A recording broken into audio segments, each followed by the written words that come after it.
Bonjour et bienvenue dans cette vidéo consacrée au système linéaire.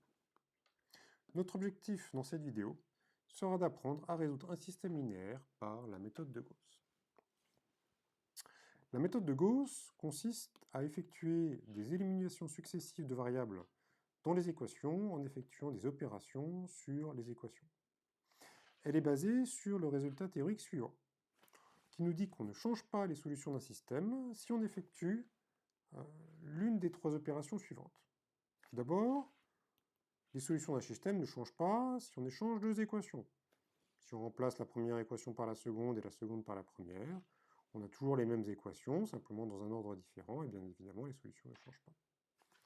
De la même manière, si on multiplie une équation par un nombre, eh bien cela ne change pas les solutions de cette équation. Enfin, si on ajoute à une équation un multiple d'une autre équation, là encore, les solutions ne changeront pas. En utilisant ces opérations, nous allons donc pouvoir construire une méthode qui nous permettra de trouver relativement aisément les solutions de n'importe quel système linéaire. Pour cela, nous allons illustrer la chose sur l'exemple suivant.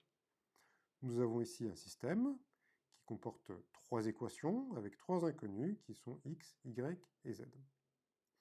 L'objectif de la méthode de Gauss sera de faire disparaître progressivement chacune des variables. Nous allons commencer par la variable x.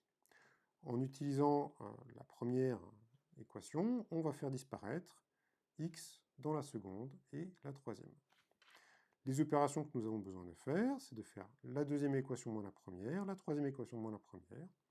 Et lorsqu'on fait ça, eh bien on obtient deux nouvelles deuxième et troisième équations, dans lesquelles x n'apparaît plus.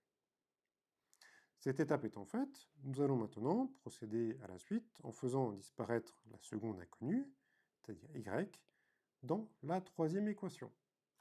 Pour cela, on effectue l'opération suivante, cette troisième équation, moins cette deuxième équation, et cela nous donne cette nouvelle troisième équation. On s'aperçoit ici qu'en fait, en faisant ça, on a trouvé la valeur de z. Donc nous avons donc ici z égale à 1.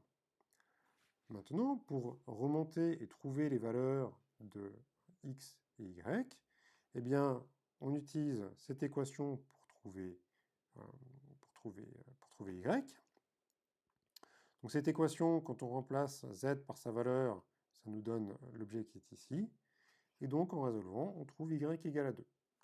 De la même manière, à l'intérieur de cette équation-là, quand on remplace x et y par le valeur, on retrouve cette équation, et en résolvant, cela nous donne x égale à 3.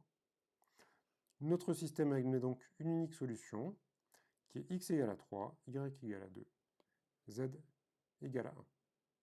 Merci pour votre attention.